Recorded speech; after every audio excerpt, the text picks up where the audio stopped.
لہذا بیٹے کو تیش آتا ہے، باپ کمزور ہے، بیٹا جوان ہے، بیٹے کو تیش آتا ہے،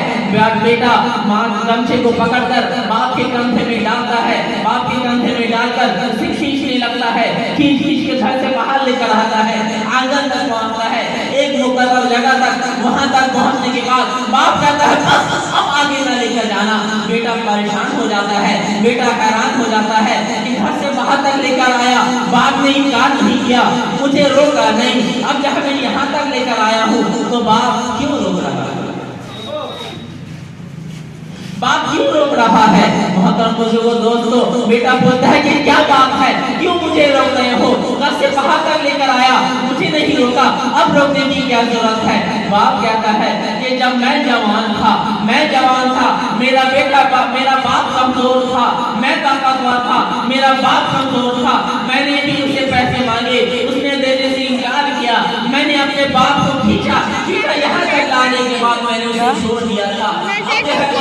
ہو چکا، میرے باپ کا بدلہ تو نے پورا کر دیا ہے، لہذا اب اگر ایک جولائی کے تانے کے برابر بھی تو نے مجھے یہاں سے آگے کھینچا تو میں تجھے جو ہے اللہ کا عذاب تجھ پر اتر آئے گا، اللہ تجھے معاف نہیں کرے گا۔ یہ دنیا دارال جزا ہے، ہم جیسا بوئیں گے ویسا ہی کاٹیں گے، جیسا سلوک ہم نے اپنے ماں باپ کے ساتھ کیا ہوگا ہماری اولاد ہمارے ساتھ ایسا ہی سلوک کرنے والی ہے۔ جیسی خدمت گزار زندگی ہم گزارے ہوں گے ہماری اولاد ہماری ایسی خدمت گزار گزرے گی، ورنہ تو ہمارا پرسان حال کوئی نہ ہوگا۔ محترم بزرگوں دوستو، اللہ کے نبی صلی اللہ علیہ وسلم کے زمانے میں ایک صحابی کو غشی طاری ہوتی ہے، بہت تکلیف میں ہے، موت نہیں آ رہی، جان نکل نہیں رہی، لبے بام جان ہے، اب جو ہے تب نکل جائے گی، بڑی تکلیف میں ہے، جان نکل نہیں رہی، پریشان ہے، سارے صحابہ پریشان ہیں۔ اللہ کے نبی کو خبر دی جاتی ہے، اے اللہ کی پناہ صحابی جو ہے غشی طاری ہے لیکن روح قبض نہیں ہو رہی، بڑی تکلیف میں ہے۔ اللہ کے نبی صلی اللہ علیہ وسلم نے فرمایا کیا ان کے والدین میں سے کوئی زندہ ہے؟ کیا ان کے ماں باپ میں سے کوئی زندہ ہے؟ تو کہا جاتا ہے کہ والد کا انتقال ہو چکا، والدہ زندہ ہے، لہذا رسول اکرم صلی اللہ علیہ وسلم ماں کی خدمت میں حاضر ہوتے ہیں، حاضر ہونے کے بعد کہتے ہیں اے مائی تیرا بیٹا کیسا تھا، تیرا بیٹا کیسا تھا، کیسی زندگی اس نے گزاری؟ تو ماں کہتی ہے میرا بیٹا بہت مصطفیٰ بردار تھا، اللہ کے تمام احکام کو پورا کرنے والا تھا، اللہ کے نبی کے فرمان کو پورا کرنے والا تھا، آپ کی تمام حکموں کو ماننے والا تھا، آپ کی سنتوں کو مطابق زندگی گزارنے والا تھا، لیکن جو ہے اس نے جو اپنی زندگی میں جب شادی ہو کر آیا تو اس نے مجھے کہا کہ اب جو ہے صندوق کی چابی میری بیوی کو دے دو، تم کمزور ہو گئی ہو، چابی تم سنبھال لو، چابی تم سنبھال نہیں سکتی، میری بیوی کو چابی دے دو، اس سے مجھے تکلیف ہوئی تھی، شاید اس لیے اس کا جو ہے یہ حال ہے۔ رسول اکرم صلی اللہ علیہ وسلم فرماتے ہیں کہ اگرچہ تو میرا دل دکھایا تھا، بیٹے نے اگرچہ تیرا دل دکھایا، لیکن جو ہے اب پریشان حال ہے، اب اگر تو اسے معاف نہیں کرے گی تو اللہ اسے جو ہے معاف نہیں کرے گا، لہذا اس کے حق کو معاف کر دے تاکہ اس کی روح نکلنے میں آسانی ہو جائے۔ جیسا ماں کہتی ہے کہ نہیں مجھے اتنی تکلیف ہوئی تھی میں اسے منظور نہیں کر سکتی، لہذا رسول اکرم صلی اللہ علیہ وسلم حکمت سے کام لیتے ہیں، کہتے ہیں کہ آگ کو جمع کرو، اس میں اس بیٹے کو جلایا جائے،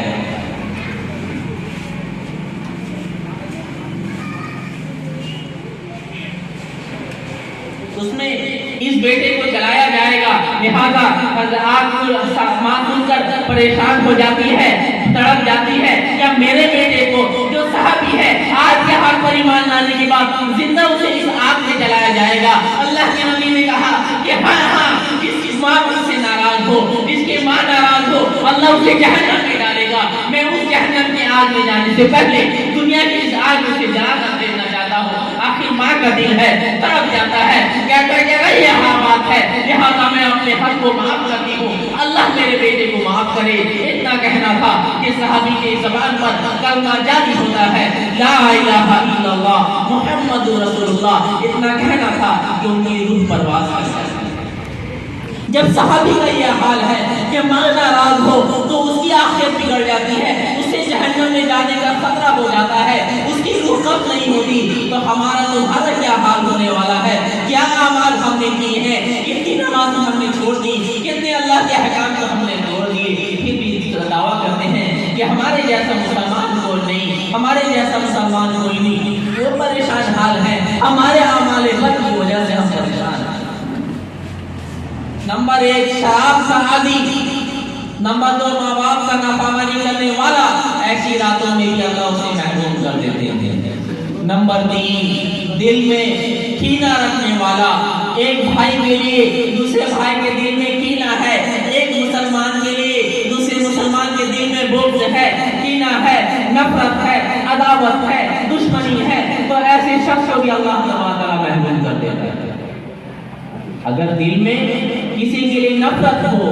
دشمنی ہو، کینہ پال رہا ہو، تو اللہ تعالیٰ ایسی راتوں میں چاہے اللہ سے عبادت کرتا رہے، رات بھر جا کر تہجد پڑھتا رہے، نوافل پڑھتا رہے، صلاۃ التوبہ صلاۃ التسبیح پڑھتا رہے، صلاۃ الحاجت پڑھتا رہے، اپنے رب کو، اپنے اللہ کو، اپنے پالنے والے کو عبادت، اپنے ماننے والے کی عبادت کرتا رہے، اسے منانے کی کوشش کرتا رہے، لیکن دل کے اندر دوسرے کے لیے نفرت ہو، عداوت ہو، دشمنی ہو، تو اللہ تعالیٰ اس کی دعا کو رد کر دیتے ہیں۔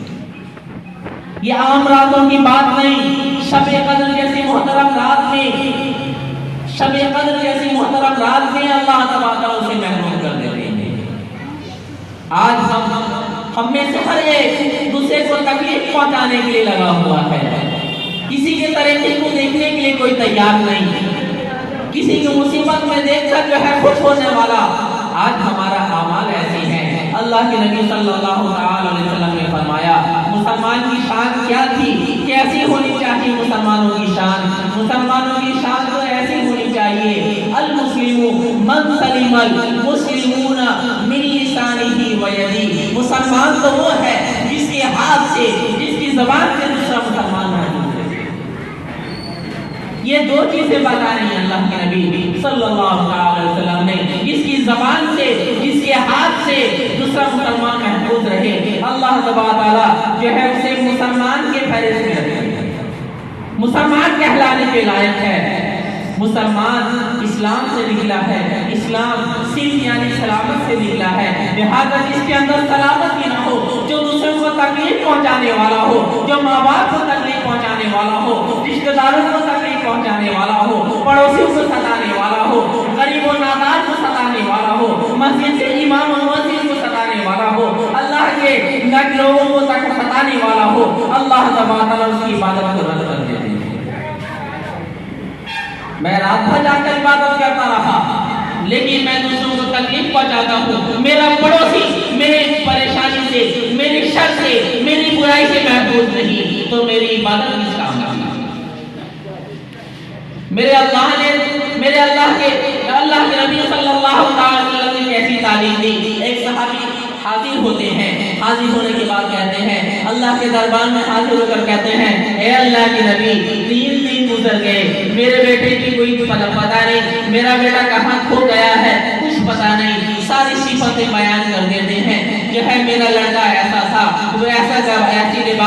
لباس پہنا ہوا تھا، لہذا اس کا چہرہ ایسا تھا، اس کے چہرے کا رنگ ایسا تھا، اس کی یہ نشانی ہے، ساری باتیں، ساری علامتیں، باپ تڑپ کر ساری علامتیں بتا دیتا ہے۔ دوسرے صحابی کھڑے ہوتے ہیں اور کہتے ہیں، اللہ کے نبی میں نے دیکھا ہے جس صفت کے بارے میں، جس صفت کے لڑکے کے بارے میں یہ صحابی کہہ رہے ہیں، میرا بھائی کہہ رہا ہے، اس صفت کے لڑکے کو میں فلاں کے باپ میں دے کر آ رہا ہوں کہ دوسرے لڑکوں کے ساتھ جو ہے وہ کھیل رہا ہے۔ بات سننے کے بعد 3 دن سے تڑپ رہا تھا باپ بیٹے کو دیکھنے کے لیے، جیسے ہی سنتا ہے تڑپ جاتا ہے، اس طرف دوڑ لگانے لگتا ہے۔ اللہ کے نبی صلی اللہ علیہ وسلم فرماتے ہیں، رکو،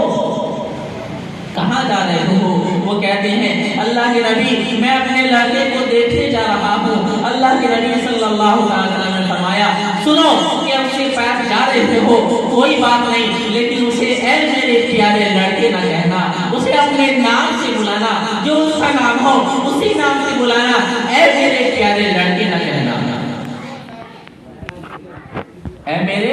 پیارے پیارے لڑکے نہ کہنا۔ دو صحابی تڑپ جاتے ہیں، میرا لڑکا 3 دن سے گم ہے، 3 دن سے ملا نہیں، 3 دن سے ملاقات نہیں، میرے دل کی جو کیفیت ہے وہ میں جانتا ہوں، کیوں میں اپنے لڑکے کو اے میرے پیارے بیٹے نہ کہہ سکوں؟ اللہ کے نبی صلی اللہ علیہ وسلم نے فرمایا، اللہ کے نبی صلی اللہ علیہ وسلم نے فرمایا، جن لڑکوں کے ساتھ تیرا لڑکا کھیل رہا ہے، ہو سکتا ہے کہ ان میں سے کوئی یتیم ہو، کوئی نادار ہو، جس کو اے میرے پیارے بیٹے بولنے والی زبان نہ ہو، ماں باپ نہ ہو، اس کے مربی نہ ہو، لہذا جب وہ سنے کہ اے میرے پیارے بیٹے، جب تم اسے کہو اسے لگے کہ شاید میرا باپ میری ماں مجھے آواز دے رہی ہے، جب وہ لوٹ کر دیکھے، جب واپس دیکھے اس کا باپ نہ ہو، اس کے دل میں یہ سچا نہ ہو کہ جو ہے مجھے بھی کاش کوئی پکارنے والا ہوتا، اے میرے پیارے بیٹے کے لقب سے مجھے کوئی بلانے والا ہوتا، لہذا جو ہے کہیں اسے تکلیف نہ ہو، اس لیے میں چاہتا ہوں کہ تم جو ہو اپنے لڑکے کو، اپنے بیٹے کو اپنے نام سے پکارنا، اس کے نام سے پکارنا، اے میرے پیارے والے لقب سے نہ پکارنا۔ ایک یتیم کے بارے میں اللہ کے نبی صلی اللہ علیہ وسلم اتنا غمخواری کر رہے ہیں، آج ہم اپنے بھائی کو نقصان پہنچانے کے لیے تیار ہیں، اپنے ماں باپ کو نقصان پہنچانے کے لیے بیٹھے ہوئے ہیں، ہم اپنی بہن کی ترقی کو دیکھ کر خوش نہیں ہیں، ان کے حق کو مار کر ہم ان پر ظلم کر رہے ہیں، اپنی ماؤں کے حق کو ادا نہ کر کے، اپنے باپ کے حق کو ادا نہ کر کے ہم ان پر ظلم کر رہے ہیں اور سوچتے ہیں کہ جنت ہمارا ٹھکانہ ہے۔ محترم بزرگوں دوستو، کوئی ہمارا پرسانِ حال نہ ہوگا جب ایسی متبرک راتوں میں ایسے دعاؤں کو رد کر دی جاتی ہے، رات بھر جاگ کر عبادت کرنے کو رد کر دیا جاتا ہے، تو اللہ تعالیٰ جو بہت بڑا مہربان، اللہ تعالیٰ 70 ماؤں سے بڑھ کر محبت کرنے والا، جب اس کے بندوں کو، جب اس کے اہل و عیال کو تکلیف پہنچائی جائے تو اللہ تعالیٰ ہم سے کیسے خوش ہو سکتا ہے؟ یہ 3 باتیں ہو گئی، 3 قسم کے لوگ ہو گئے، پہلا شراب پینے والا، دوسرا والدین کی نافرمانی کرنے والا، تیسرا دین میں بغض، عداوت، دشمنی رکھنے والا، چوتھے وہ لوگ ہیں جو رشتہ توڑنے والے ہوتے ہیں، جو رشتہ کاٹنے والے ہوتے ہیں، رشتہ ختم کرنے والے ہوتے ہیں۔ کسی بات میں بھائی سے جھگڑا ہو گیا تو بھائی سے رشتہ ختم کر لیا، کسی بات میں اپنے سالے سے جھگڑا ہو گیا، سالے سے رشتہ توڑ دیا، کسی بات میں اپنے ماموں سے جھگڑا ہو گیا، ماموں سے رشتہ توڑ دیا، کسی بات میں اپنے ماں باپ سے جھگڑا ہو گیا، ماں باپ کا منہ دیکھنے کے لیے تیار نہیں۔ سن لو، ایسے لوگوں سے میں کہنا چاہتا ہوں جو اپنے ماں باپ کا دل دکھانے والے ہیں، اپنے رشتہ داروں سے رشتہ توڑنے والے ہیں، اللہ تعالیٰ کے نبی صلی اللہ علیہ وسلم نے فرمایا کہ لا يدخل الجنت قطار، کہ جنت کی خوشبو تک نہیں سنگے گا، جنت میں داخل نہیں ہوگا جو رشتہ کا توڑنے والا۔ ہم سوچتے ہیں کہ ہم جنت دیکھیں گے، رات ہم اعتکاف میں بیٹھ جائیں گے تو ہمیں راتیں بیت جائیں گی، ہم ایک رات جاگ لیں گے، ہمیں شب القدر کے اہتمام کر لیں گے، اللہ تعالیٰ ہماری جنت بنا دے گا، اللہ ہمارا ٹھکانہ جنت میں کر دے گا۔ دوستو، اللہ کے نبی کا فرمان ہے، ایسے 4 شخصوں کو اللہ تعالیٰ شب قدر میں بھی محفوظ کر دیتے ہیں، پورا رمضان کا مہینہ عبادت کرتے کرتے گزار دے، لیکن ان 4 صفتوں میں سے کوئی ایک صفت، کوئی ایک قسم ہمارے اندر موجود ہے تو ہم سے بڑا محبوب ہے۔ اللہ تعالیٰ ہمیں بات سمجھنے کی توفیق عطا فرمائے۔ ہم جو ہے اپنے اہل و عیال کو، ہم نے اپنے رشتہ داروں کو، ہم اپنے پڑوسیوں کو اطمینان نہیں کر رہے، ہم جو ہے ان کو تکلیف پہنچانے میں کوئی کسر نہیں چھوڑ رہے، پھر کہتے ہیں کہ جو ہم اللہ کے فرما بردار ہیں، اللہ کے احکام کو پورا کرنے والے ہیں، اللہ کو اپنا رب ماننے والے ہیں، اللہ کے نبی کی فرمان کو پورا کرنے والے ہیں۔ کیسی فرما برداری ہے، کیسی محبت ہے، کیسا عقیدہ ہے۔ محترم دوستو، وقت زیادہ ہو رہا ہے، تب انہی باتوں پر اپنی باتوں کو ختم کرتا ہوں۔ محترم دوستو، اللہ تعالیٰ سے دعا کریں کہ تمام مسلمانوں کے اندر سے، میرے اندر سے، آپ کے اندر سے اللہ یہ تمام صفتیں، بری خصلتیں جن جو محروم کے علاوہ کوئی نہیں ملتا، اللہ تعالیٰ ہمیں محفوظ فرمائے۔ اگر یہ صفتیں ہمارے اندر موجود ہیں، اللہ تعالیٰ وہ صفت ہمارے اندر سے ختم کر کے سچی توبہ اللہ سے کریں. اگر بندوں کے حق کو ہم نے ادا نہ کیا, اللہ تبارک تعالیٰ اپنے بندوں کے حق کو معاف نہیں کرے گا. حقوق اللہ ہے ایک طرف ہے, حقوق العباد کو اللہ تبارک تعالیٰ معاف نہیں کرے گا. بندوں سے معافی مانگنا ہے. اگر ہم نے کسی کے لیے نقصان چاہا ہے, کسی کو تکلیف دیتی ہے, اسے اسی دنیا میں معافی مانگ کر اسے اسی دنیا میں معافی مانگ کر اسے راضی کر لینا ہے. کہیں ایسا نہ ہو کہ ہم جو اپنا ٹھکانہ جنت میں بنانے والے تھے, عبادتیں کر کے, روزے رکھ کر, نمازیں ادا کر کے, ذکر و اذکار کر کے, زکوٰۃ ادا کرنے کے بعد, حج کرنے کے بعد سوچے تھے کہ ہمارا ٹھکانہ جہنم ہے, جنت ہے, لیکن ہم نے اپنے بھائیوں کا حق ادا نہ کیا, ماں باپ کا حق ادا نہ کیا, رشتہ داروں کا حق ادا نہ کیا, پڑوسیوں کا حق ادا نہ کیا, اپنے شاگردوں کا حق ادا نہ کیا, اپنے استاد کا حق ادا نہ کیا. سارے صاحب حق کھڑے ہوتے رہیں گے, ہماری نیکیوں میں سے اپنا حصہ لیتے رہیں گے, ساری نیکیاں ختم ہو جائیں گی. پھر اپنے گناہوں کا بوجھ ہم پر ڈالتے رہیں گے. جو اتنی نیکیاں لے کر جنت میں جانے والے تھے, ان کے گناہوں کے بوجھ کو لے کر جہنم چلے جائیں گے. اللہ تعالیٰ ہمیں ہماری حفاظت فرمائے. اس سے پہلے کہ حضرت مولانا مفتی وسیم اکرم صاحب لدھیانوی سے تشریف لائے ہیں, وہ بیان کرنے کے لیے تشریف لائے, میں آواز دوں گا حافظ شاداب خان صاحب سائنٹو کو وہ ڈائس پر تشریف لائیں اور نعت کلام سے ہم سامعین کو محفوظ فرمائیں. اور میں مفتی وسیم اکرم صاحب سے گزارش کروں گا کہ جہاں کہیں جو ہو ڈائس پر تشریف لائیں. اسی طرح ہمارے نقیب جلسہ حضرت حافظ عبدالاحد صاحب امام جامع مسجد مدوبہ صاحب, ان سے بھی